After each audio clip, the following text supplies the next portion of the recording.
महान जैन दिगंबराचार्य श्रवण संस्कृति का विशिष्ट नीति शास्त्र कुरल काव्य जैन परंपरा का अभूतपूर्व ग्रंथ।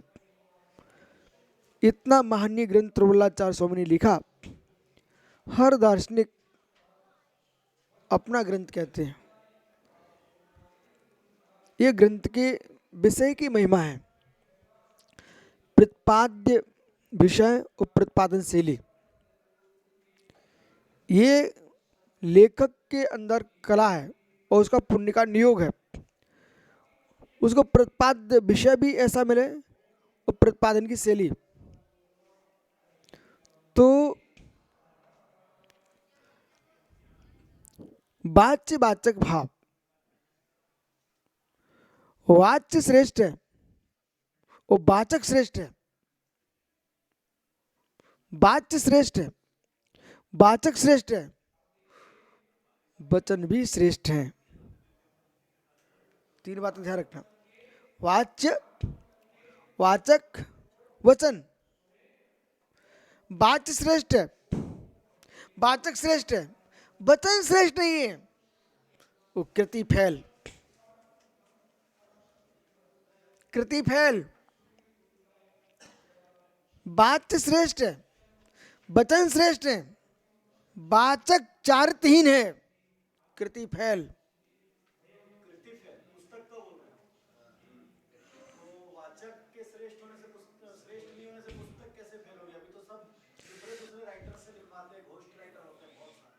अब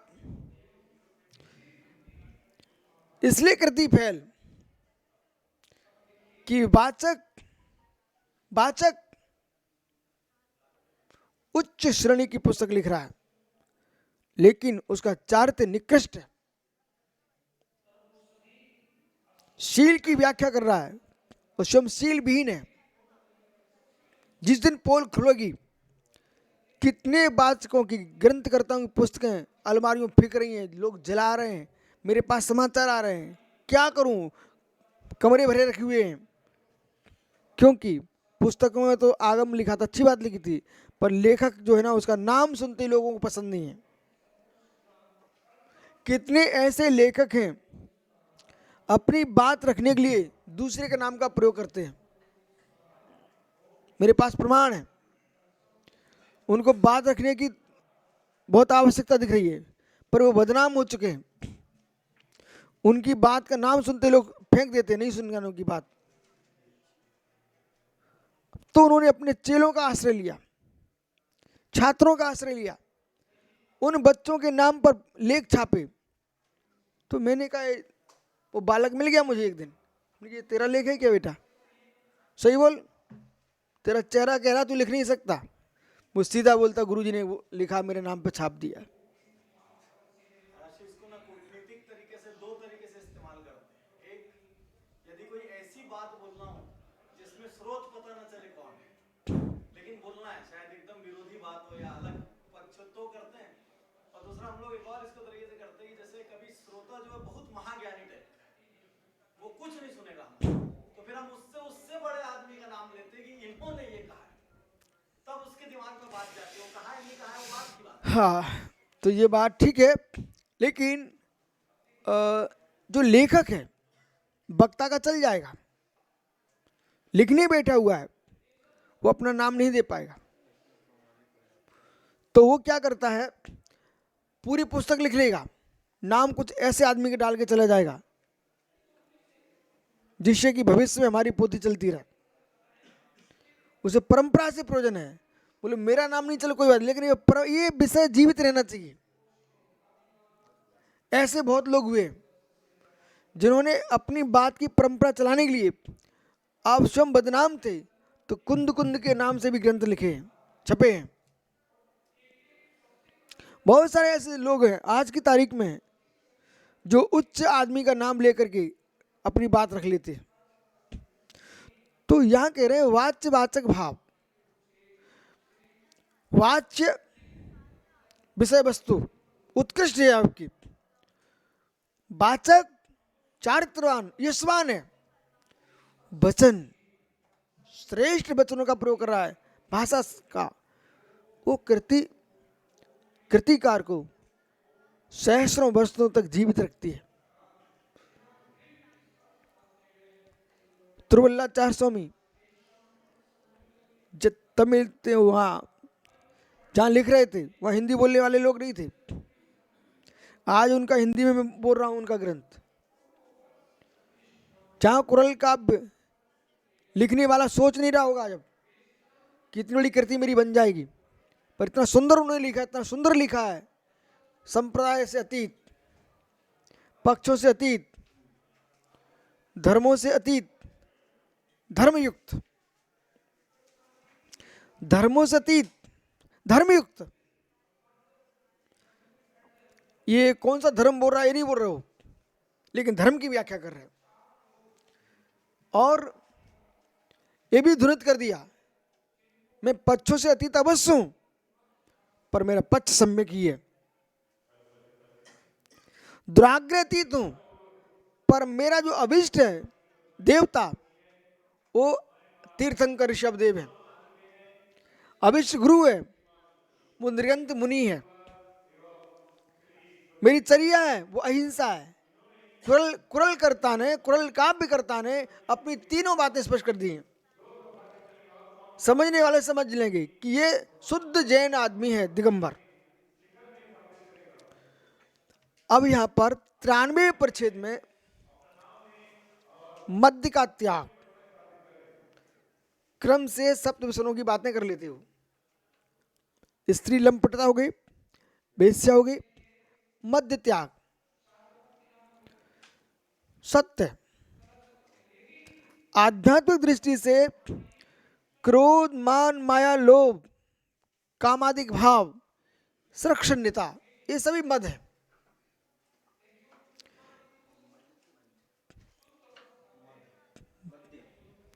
जिससे मद चढ़े वो मध्य है। मद यानी पागलपन, अहंकार, ठीक है। मद नशा, नशा चढ़े तो एक नशा शरीर पे चढ़ता है बुद्धि के साथ, और एक नशा भावों में चढ़ता है कसाय के साथ। दोनों नशा है। विकारी भाव भी नशा है, वो कर्म सापेक्ष है, और ये नाली में पड़ा है शराब पी करके, ये नो कर्म सापेक्ष है। शब्द चुनो बेटा, कर्म सापेक्ष, नो कर्म सापेक्ष, नो कर्म सापेक्ष। अभी आपने रायवार्तिक में पढ़ा, अभी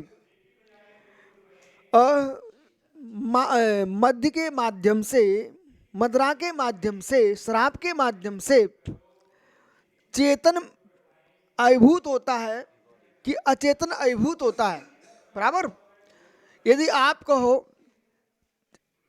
अचेतन ही अभिभूत होता है, चेतन नहीं होता, मतलब शरीर ही पागलपन होता है, आत्मा में कुछ नहीं होता है, तो फिर यदि ऐसा है अचेतन को प्रभावित करती है मदरा, तो जिन भाजनों में, पात्रों में, बाटलों में रखी शीशी में, उनको उचकना चाहिए, उनमें मत चढ़ना चाहिए।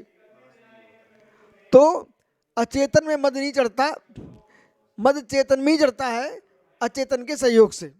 इसलिए आत्मा मूर्तिक है, वो पागल होती है शराब पीने से। ऐसा मत कोई कहे एकांकी अध्यात्मी कि शरीर में सब परिवर्तन चल रहा है, आत्मा में कुछ नहीं हो रहा है। यदि शरीर में शराब का नशा चढ़ता है तो मुर्दे को मुख में डाल दो शराब, उसको उचकना चाहिए। इसलिए स्वीकार करो, शराब का जो मद चढ़ता है वो मुर्दे में, अचेतन में नहीं चढ़ता है, चेतन सापेक्ष में ही चढ़ता है। तो बोतल तो नाचता नहीं चाहिए, निकली के भी तो रखी रहती शांति से। अब जो पुरुष मदरा का सेवन करता है, तो यहाँ बड़े सुंदर तरीके से समझा रहे हैं। मद्यपाने तृतीयस्य नास्ति तस्मात् रिपुर्भवयम् अरिष्टं गौरवं तस्य तते विनश्यति।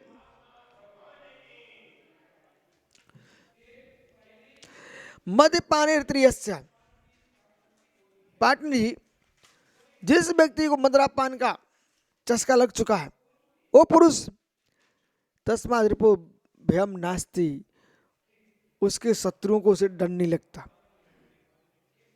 बड़ा रहस्यमय सिद्धांत। जिस व्यक्ति को शराब पीने की आदत लग जाए, किसी के कुल का नाश कराना हो, किसी की इज्जत को समाप्त कराना हो, किसी की संपत्ति का समाप्त कराना हो, किसी घर की शांति भंग कराना हो, उसको प्रेम के साथ बुलाओ, अपने साथ बिठाओ और धीरे से शराब पीना सिखाओ, मदिरापान कराना सिखा दीजिए।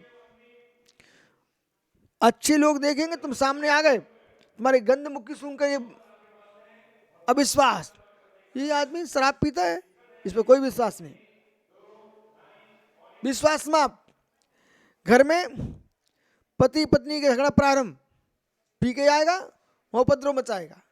एक गांव में भैया मैं ऐसा ठहरा, स्कूल में बगल में ही शराबी पी के आ गया, रात्रि भर वो पत्नी से लड़ा, वो माँ बीच में समझाती रही, वो चिल्लाता रहा। अभी त्योरी में वो खेत में किसान रह रहा था, वो खेत में कल शाम को कहीं सुबह 4 बजे पी के आ जाए, धान उसका हो गया, पी के आ गया, इतनी गंदी गंदी गाली बकरा, पूरे घर वाल परेशान, सामान दे दो, ये दे दो, वो मतलब रात्रि भर चिल्ला है। मैं देखो ये मदिरा का प्रभाव।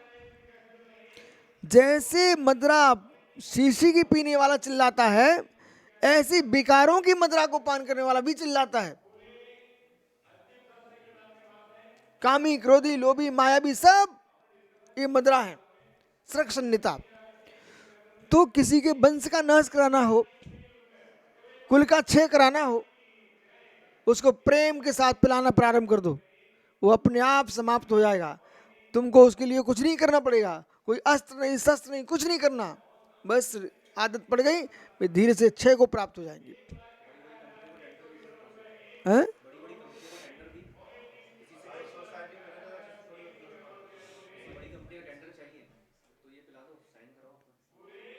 बस बुद्धि उसकी भ्रांत करो। हो क्या रहा है आजकल चुनाव युग में, सुरा सुंदरी और मुर्गा मुर्गी,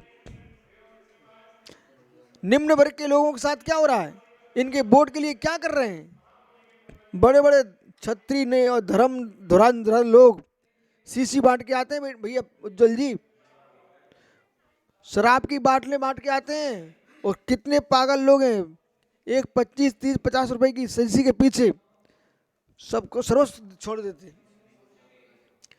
बड़े बड़े हस्ताक्षर कराने के लिए क्या किया गया, सुंदरियां भेज दी गई हैं अथवा सुरा भेज दी गई है, खुश हो गए इसी में, और पूरे देश का सत्यानाश करा दिया। ये बहुत ज्यादा कॉमन है बात। ये बड़े बड़े जो चुनाव में नेता वेताओं की भी सबके क्लिप्स बन के दूसरी पार्टियों के पास रहती है, और इन चुनाव के समय सब ब्लैकमेल होते हैं। और जितने भी कॉर्पोरेट, एक जैन ने एक कंसल्टेंसी में मेरे से कहा कि सर मेरे को प्रमोशन नहीं मिल रहा है क्योंकि मैं ड्रिंक नहीं करता, तो रात को मैं उनके साथ पार्टी में बैठ नहीं पाता, तो इस वजह से फिर मेरी डीले फाइनल नहीं होती, तो कैसे करें। ये बहुत ज्यादा सामान्य हो रहा है जो उसमें ग्रंथ में लिखा है। मतलब हमारे आचार्य महाराज को हजारों वर्ष पूर्व पता था, इसलिए उन्होंने ऐसा लिख के रखा है। जो व्यक्ति अब उसको चाहिए वो ऐसा पीते हैं, दूसरी नीति खेलना पड़ेगी। तुम पीना नहीं, पी नहीं सकते हो, लेकिन उनके बीच में रहना भी है आपको, नहीं तो तुम्हारा काम नहीं बढ़ रहा है। चलो बे ऐसा करो, बे पी रहे हैं पीने दो, उनको अभी कुछ नहीं करना, उनके बीच में तुम ऐसा अपना पानक बना के लेके जाओ, अपना पानक शरबत बना के लेके जाओ, शांति से पियो, ठीक है ना। मात्र इसलिए स्पष्ट में बोले मेरा शरबत है ये, और हम भी जागृत तुम भी जाओ काम करो। कारण ये ना, यदि आप बेईमानों के साथ उनकी बेईमानी की बार बार टोकोगे ना, वे तुम्हारी जान ले लेंगे, और उनसे दूर भगोगे, वे तुम्हें चाहते ही तुम यहाँ से भाग जाओ, अपना काम करते रहेंगे। इसलिए उनके बीच में रह करके उनका विरोध ना करते हुए अवरोध रूप से निवास करो। एक दिन ऐसा आएगा वे नष्ट हो जाएंगे, तुम्हारा राज्य होगा।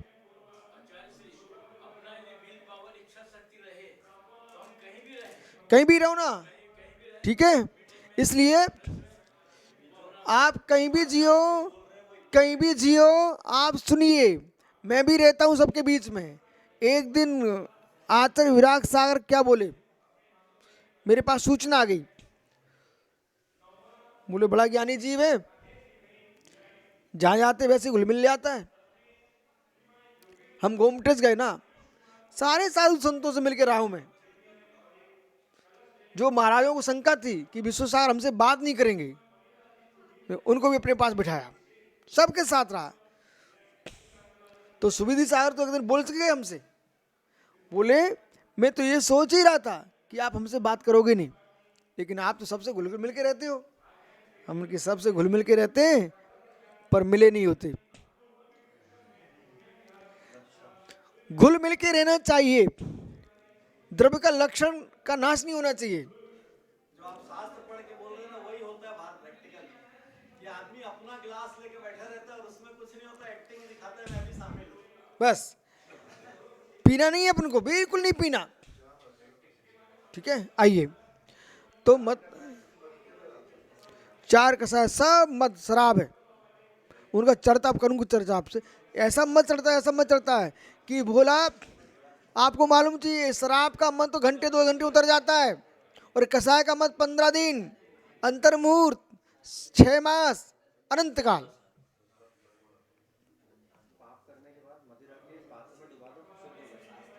अब ऐसे दर्शन है, आप सोचिए, जहां जैन दर्शन शराब को स्पर्श करने में पाप कहता है, पर ऐसे दर्शन है लोक में, आज देश में विश्व बाहर के लोग आ गए, भारत में भी, बे शराब में पाप करके आओ, शराब में डुबकी लगा लो, नहा लो, सिर में लगा लो, आप पवित्र हो जाओगे।